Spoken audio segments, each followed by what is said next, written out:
அனைவருக்கும் வணக்கம். நான் உங்கள் செல்வகுமார். இந்த வீடியோவில் நம்ம எதை பற்றி பார்க்க போகிறோன்னா John Deere 5310 version 16 latest model, gear bro model. அந்த டிராக்டரோட எம்பி ஃப்ளோ பர்ஃபார்மன்ஸ் வந்து பார்க்க போகிறோம். பின்னாடி பார்த்தீங்கன்னா லெம்கன் ஓப்பல் 190ங்கிற மாடல் லெம்கன் வந்து அட்டாச் பண்ணிக்கிறாங்க. 4 wheel டிரைவில் வந்து ஆப்ரேட் பண்ணுறாங்க. 4 wheel டிரைவில் மீடியம் ஃபஸ்ட் கியரில் வந்து ஆப்ரேட் பண்ணுறாங்க. இருக்கிற இம்ப்ளிமெண்ட்லேயே பார்த்தீங்கன்னா அதிக ஆழமாக உழக்கூடிய ஒரு இம்ப்ளிமெண்ட்னா, அதிக ஆழத்தில் குறைஞ்ச டீசலில் ஓட்டக்கூடிய ஒரே இம்ப்ளிமெண்ட்னா அது ரிவர்சிபிள் மோல்டு போர்ட் ப்ளக்கு தான். வேறு எந்த இம்ப்ளிமெண்ட்டுமே பார்த்தீங்கன்னா இந்தளவுக்கு டெப்த்து கொடுத்து ஓட்டவே முடியாது, சான்ஸே இல்லை. அந்த இம்ப்ளிமெண்ட்டோட பர்ஃபார்மன்ஸ் தான் பார்க்க போகிறோம். நீங்கள் 5 கலப்பை ஓட்டினாலோ வேறு எந்த கலப்பையிலையுமே பார்த்தீங்கன்னா இந்தளவுக்கு வந்து டெப்த்து கொடுக்க முடியாது. டிஸ்க்கு கலப்பை வந்து யூஸ் பண்ணலாம், ஆனால் டிஸ்க்கு வந்து பார்த்தீங்கன்னா நிறையா ப்ராப்ளம் இருக்குது. எம்பி ஃப்ளோ அளவுக்கு பார்த்தீங்கன்னா லோடு வந்து கம்மியாக இருக்காது டிஸ்க் ஃப்ளோ பொறுத்த வரைக்கும். டிஸ்க் ஃப்ளோவில் பார்த்தீங்கன்னா நல்லா செட்டிங் பண்ணலைன்னா, கரெக்டான செட்டிங் பண்ணலைன்னா கரெக்டான ரிசல்ட்டே கொண்டு வர முடியாது. அதே மாதிரி டிஸ்க் ஃப்ளோலையும் பார்த்தீங்கன்னா பிராண்டட் இம்ப்ளிமெண்ட்டை தவிர்த்து வேறு எதை மாட்டிங்கனாலும் அந்தளவுக்கு ரிசல்ட் வராது. எம்பி ஃப்ளோவை பொறுத்த வரைக்கும் மோல்டு போர்ட் ப்ளக்கை பொறுத்த வரைக்கும் அதே சேம் செட்டிங் தான். பிராண்டட் தான் வாங்கி யூஸ் பண்ணணும். பிராண்டட் வாங்கி யூஸ் பண்ணால் மட்டும்தான் பார்த்தீங்கன்னா நல்ல ரிசல்ட் வந்து கொடுக்க முடியும். இப்போ லெம்கனில் பார்த்தீங்கன்னா ஓப்பல் 90ங்கிற மாடலு. இதில் என்ன லெம்கனில் என்ன ஸ்பெஷல்னால் ஃபுல் அண்ட் ஃபுல் போர் அண்ட் ஸ்டீலு. இந்த பிளேட்டை வந்து இந்த கொழுவோட மாட்டிக்கிறது பார்த்தீங்கன்னா அப்படியே சர்ஃபேஸ் கிளியரன்ஸ், அது அப்படியே கையில் தொட்டு பார்த்தீங்கன்னா உங்களுக்கு அப்படியே ஃபீல் ஆகும். இந்த போர்டு மாட்டிக்கிறதும் அந்த கிளியரன்ஸே தெரியாது. அப்போ என்ன ஆகுன்னா மண் வந்து நல்லா ஈஸியாக ஃப்ரீயாக வந்து உழவு ஓட்டுறப்போ ப்ளக் ஆகி அப்படியே ரிலீஸ் ஆகும். இப்போ இந்த ஆங்கிள் வந்து இவங்க தான் லெம்கன் தான் பார்த்தீங்கன்னா முதல்ல இந்த இம்ப்ளிமெண்ட்டை வந்து ப்ராப்பராக டிசைன் பண்ணி மார்க்கெட்டுக்கு கொண்டு வந்தது. இந்த ஆங்கிள் இதெல்லாமே பார்த்தீங்கன்னா உங்களுக்கு வந்து பக்காவாக இருக்கும். ஆஸ் யூஸ்வல் பார்த்தீங்கன்னா 3 பாயிண்ட் ஈச்சில் மாட்டிக்கிறது. டிராக்டரில் பார்த்தீங்கன்னா ஹை சென்சிங் பாயிண்டில் மாட்டிக்கணும். இதில் பார்த்தீங்கன்னா இந்த இடத்துல மாட்டிக்கணும். இது வந்து கரெக்டான பொசிஷன் இது. அப்புறம் 2-way டிசி வேணும். ஸ்பூல் வால் வந்து 2-way ஸ்பூல் வால் வந்து டிராக்டரில் கட்டாயம் வேணும். ஏன்னா இது ரிவர்ஸ் பண்ணி ஓட்டுறதுனால இது வந்து வேணும். அப்புறம் இது வந்து இது எதுக்கு கொடுத்துருக்குறாங்கன்னா, இது வந்து டெப்த்து அட்ஜஸ்ட்மெண்ட்டு, இது லெவல் அட்ஜஸ்ட்மெண்ட்டு.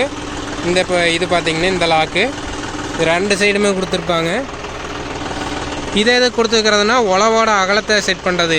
இந்த அட்ஜஸ்ட்மெண்ட் பார்த்திங்கன்னா இதை அட்ஜஸ்ட்மெண்ட் பண்ணிங்கன்னா அகலமாக உழவு எடுக்கலாம். அதே மாதிரி அட்ஜஸ்ட்மெண்ட் பண்ணி ரொம்ப லூஸ் விட்டுட்டிங்கன்னா ஒரே ஒரு கொழுவில் மட்டும்தான் உழவு எடுத்து வரும். இந்த கொழுவு பார்த்திங்கன்னா உழவு ஓட்டினதில் மட்டும் வரும். அதை அட்ஜஸ்ட்மெண்ட் பண்ணிட்டிங்கன்னா அந்த ஒரு கொழுவில் மட்டும் உழவிட்டு வரும். இன்னுமே ஆழமாக உழவு எடுக்க முடியும். ஒரே ஒரு கொழுவு மட்டும், அது கொஞ்சம் டைம் ஆகும். அந்த மாதிரி அட்ஜஸ்ட் பண்ணி யூஸ் பண்ணலாம். ஆஸ் யூஸ்வல் ஃபேக்ட்ரி ஃபிட்டடாக வரப்போ பார்த்தீங்கன்னா கரெக்டான செட்டிங்கில் வரும். இது எல்லாமே பார்த்தீங்கன்னா ரொம்ப ஹெவி. இந்த பின்னெல்லாம் பார்த்தீங்கன்னா அவ்வளோ சீக்கிரம் போகாது லெம்கனில். இந்த பெட்டு போடுறது இந்த மாதிரி எந்த பிரச்சனையும் வராது லெம்கனில்.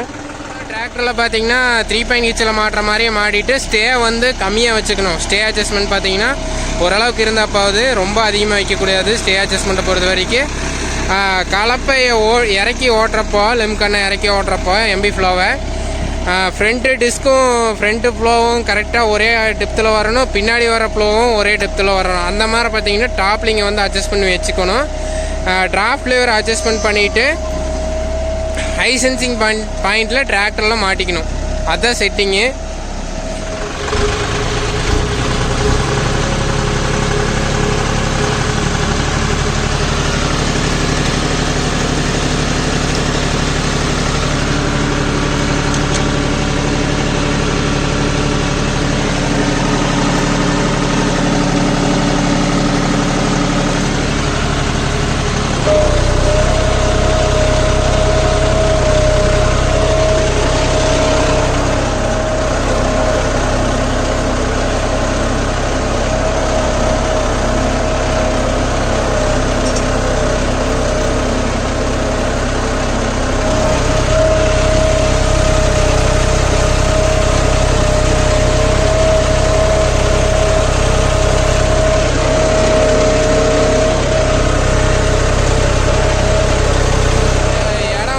வந்து இவ்வளோ கட்டியாக வருதுன்னா, இதுக்கு முன்னாடி பார்த்தீங்கன்னா இது மஞ்சள் களம், மஞ்சள் போடுறக்கா காய போடுறக்கா பார்த்தீங்கன்னா களம் ஓட்டி ரெடி பண்ண இடம் இந்த இடம் பார்த்தீங்கன்னா.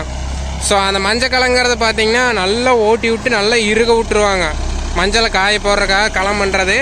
காரம் எந்த அளவுக்கு இருக்கும் அந்த அளவுக்கு பார்த்தீங்கன்னா காரத்தர மாதிரி பார்த்தீங்கன்னா பண்ணி விட்டுருவாங்க மஞ்சள் போடுறதுக்காக. ஸோ அந்த மாதிரி இடத்துல வந்து நல்லா டைட்டாகி நல்லா இறுகி கிடக்கும். லோடுக்கு வந்து குறைச்சலே இருக்காது. இதே 5 கலப்பையாக மற்ற இம்ப்ளிமெண்ட்டை யூஸ் பண்ணிங்கன்னா மேலே அப்படியே புரண்டிட்டு தான் வரும், டெப்த்தே இறங்கி வராது. அந்த மாதிரி இடத்துக்குலாம் இது வந்து பெஸ்ட்டு. அப்புறம் எம்பி ஃப்ளோ ஓட்டுறதுனால இன்னொரு பெனிஃபிட் என்னென்னு பார்த்தீங்கன்னா, இப்போ ஒரு ஒன்ஸ் வந்து நல்லா இறக்கி ஓட்டி விட்டுட்டாங்கன்னா அடுத்த வெள்ளாமல் பண்ணி எடுக்கிறப்ப பார்த்தீங்கன்னா ஒரு வருஷத்துக்கு ஒரு தடவை ஓட்டினா போதும். அப்படியே மேலே இருக்கிற விதை அப்போ மேலே இருக்கிற கீழே இருக்கிற மண் வந்து மேலே வந்துடும், மேலே இருக்கிற மண் அடியே போயிடும். அப்புறம் என்னென்னா இதனால் என்ன பெனிஃபிட்னா அதிகமாக களை செடி வராது, களை செடிகள் வந்து கண்ட்ரோல் ஆகுது மெயினாக. அப்புறம் மெயினாக பார்த்தீங்கன்னா நல்லா மண் வந்து ஃப்ரீ ஆகிடுதுல, வேரோட்டம் வந்து நல்லாயிருக்கும். பண்ணுற கிராப்போட வேரோட்டம் பார்த்தீங்கன்னா நல்லாயிருக்கும்.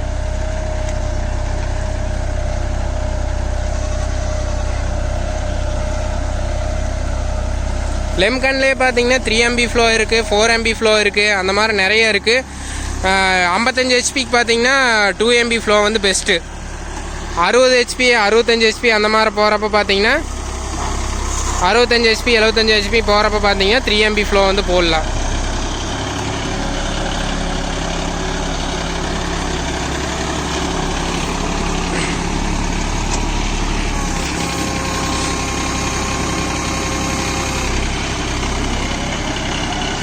இந்த இம்ப்ளிமெண்ட்டோட கரண்ட் ப்ரைஸ் பார்த்தீங்கன்னா ஓப்பல் 190ங்கிற மாடலோட கரண்ட் ப்ரைஸ் பார்த்தீங்கன்னா 2.25 லட்சம் வருது. இதுக்கு வந்து வாங்குகிற வாடகைன்னு பார்த்தா 1500 ரூபா மணிக்கு வந்து வாங்குறாங்க. 1 மணி நேரம் ஓட்டுறக்கு பார்த்தீங்கன்னா 1 ஏக்கர் ஓட்டுறக்கு குறைஞ்சது 3லேருந்து 4 மணி நேரம் ஆகும்.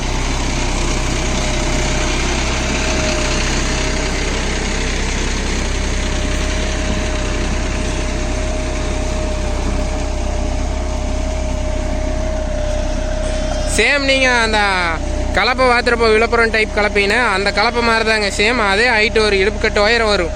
நல்லா டெப்த்து கொடுத்து ஓட்டுறப்ப பார்த்தீங்கன்னா சரியாக 1 அடியிலேருந்து 1.5 அடி ஆழம் எடுக்கும். மேலே பார்த்தா களிமண் பூமி மாதிரி இருக்குது, கீழே பாருங்கள் சட்டு செம்மண் சட்டு வருது.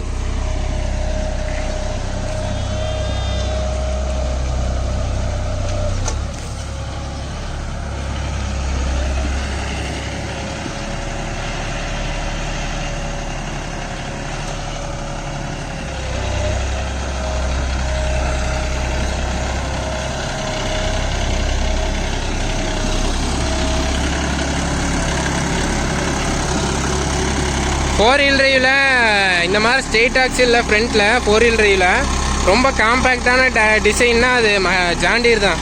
ஜான் டீர் 5310 தான் காம்பேக்டாக இருக்கும். சின்ன சின்ன வயலில் திருப்பி யூஸ் பண்ணுறதுக்கு நல்லா ஈஸியாக இருக்கும்.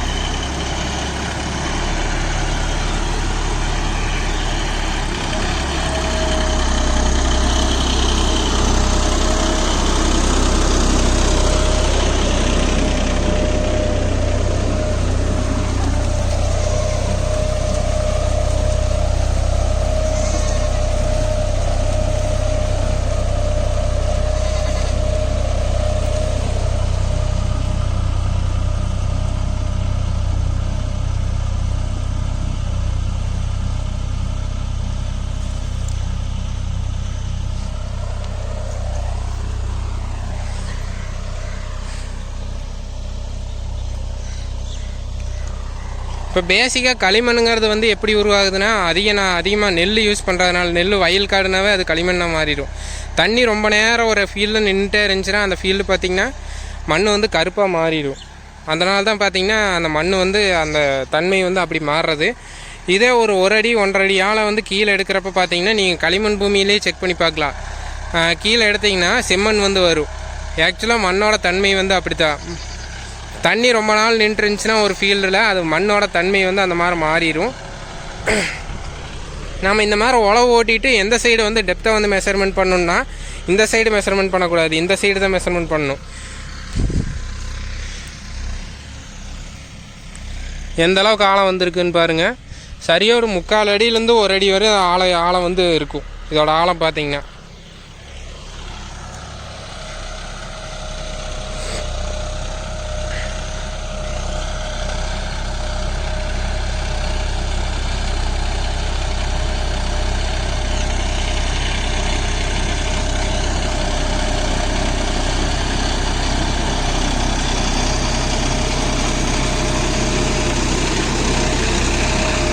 அதே மாதிரி டிராக்டர் நீங்கள் எந்த டிராக்டர் வச்சுருந்தீங்கனாலும் டயர் ப்ரெஷரை வந்து கரெக்டாக செட் பண்ணணும்.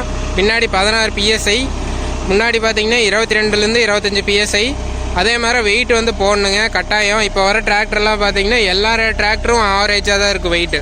55 HP 4 wheel drive எடுக்கிறீங்கன்னா எல்லா பிராண்ட் டிராக்டரும் ஒரே வெயிட்டாக தான் இருக்கும். ஸோ டிராக்டரை பொறுத்த வரைக்கும் வெயிட் வந்து ரொம்ப முக்கியம். ஃப்ரண்ட் வெயிட்டும் போடணும், பின்னாடி டிஸ்க் வெயிட்டும் போடணும், டயர் ப்ரெஷர் வந்து கரெக்டாக செக் பண்ணணும். ஆயில் அதே மாதிரி தான் கரெக்டான பீரியடில் மாற்றணும். ரொம்ப அதிகமாக ஹெவியாக யூஸ் பண்ணுறேன்னா ஒரு 50 மணி நேரத்துக்கு முன்னாடியே வந்து ஆயிலை நீங்கள் மாற்றணும். அப்புறம் கூலண்ட் வந்து கரெக்டாக ஒரு 300லேருந்து 400 மணி நேரத்துக்கு ஒருக்கா கூலண்ட் வந்து நீங்கள் மாற்றி விடணும். கூலண்ட் மாற்றுறப்ப தண்ணி வந்து நல்ல கிரேடு தண்ணி மாற்றணும். நல்ல கிரேட்னா வந்து கிரேடெல்லாம் கிடையாது, நல்ல சுத்தமான தண்ணி மாற்றணும். சுத்தமான தண்ணியில் வந்து நீங்கள் ரேடியேட்டருக்கு போடணும். சுத்தமான தண்ணின்னு ஏன் சொல்கிறேன்னா, தண்ணி வந்து இப்போ தண்ணி யூஸ் பண்ணி கூலண்ட் மாற்றுறீங்கன்னா டஸ்ட்டோட தண்ணி போட்டிங்கன்னா அந்த லைனிங்லலாம் வந்து அந்த டஸ்ட் போய் படிஞ்சுக்கும். ஸோ அதனால் கூலண்ட் வந்து கரெக்டாக மாற்றுங்க. நல்ல சுத்தமான தண்ணி வச்சு ரெக்கமெண்டட் கூலண்ட்டுங்கிறத விட தண்ணி கூலண்ட்டு அளவு வந்து மிக்ஸ் பண்ணுவாங்க. அந்த அளவெல்லாம் கரெக்டான அளவில் போட்டு யூஸ் பண்ணுங்கள். அப்போ தான் டிராக்டரோட லைஃப் வந்து நல்லா இருக்குங்க. அப்புறம் பேட்டரியோட வாட்டர் லெவலும் 6 மாதத்துக்கு ஒருக்கா செக் பண்ணுங்கள். இது வந்து நல்லா மேலே இருக்கிற மேல் மண், அடியில் இருக்கிற மண் வந்துருச்சு பாருங்கள். இது ரிச்சான சாயில். கீழே இருக்கிற மண் பார்த்தீங்கன்னா ரிச் சாயில்.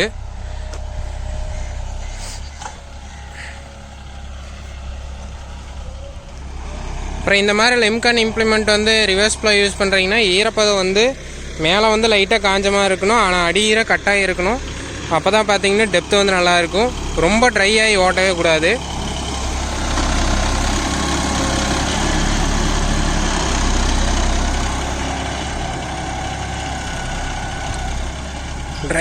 ரொம்ப ட்ரையான ஃபீல்டில் யூஸ் பண்ணணுன்னா அது ஒரே ஒரு ஃப்ளோ மட்டும் இருக்கும். அது வந்து மேக்ஸிமம் கர்நாடகா ஏரியாவில் அந்த மாதிரி யூஸ் பண்ணுவாங்க. அந்த மாதிரி யூஸ் பண்ணலாம். நீங்கள் மேக்ஸிமம் பார்த்தீங்கன்னா இந்த மாதிரி லெம்கன் ரிவர்ஸில் யூஸ் பண்ணுறதுக்கு இந்த அளவு காடு வந்து இந்த அளவுக்கு ஈரப்பதம் இருக்கணும், அடி ஈரம் வந்து இருக்கணும்.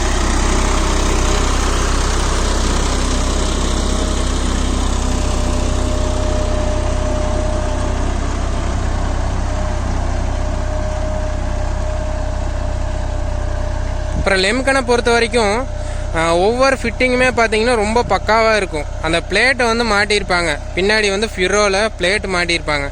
அந்த கொழுவும் பிளேட்டும் பார்த்தீங்கன்னா ஒரே ஈவனாக இருக்கும். நீங்கள் எதாவது இம்ப்ளிமெண்ட் வந்து யாராச்சும் நீங்கள் புதுசாக இருக்கிறீங்க தெரியாமல் போய் அதாவது புதுசாக வாங்க போகிற இந்த இம்ப்ளிமெண்ட்டுனா லோக்கல் பிராண்டுக்கும் அந்த லெம்கன் இம்ப்ளிமெண்ட்டுக்கும் போய் நீங்கள் கம்பேரிசனே பார்க்கலாம். அப்படியே கையில் தொட்டு சர்ஃபேஸ் அப்படியே தொட்டு பார்த்தீங்கன்னா அந்த கொழுவு மாட்டிக்கிறக்கும் அந்த பிளேட்டு மாட்டிக்கிறதும் அந்த டிஃப்ரென்ஸே தெரியாது. அவ்வளோ ஈவனாக ப்ளேஸ் பண்ணியிருப்பாங்க.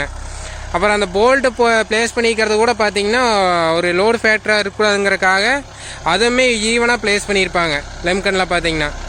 அந்த வகையில் பார்த்தீங்கன்னா சூப்பராக இருக்கும். அப்புறம் boron steel full and full பார்த்தீங்கன்னா லெம்கனை பொறுத்த வரைக்கும் போரான் ஸ்டீல் வந்து அவ்வளோ சீக்கிரம் வந்து போகாது லைஃபு.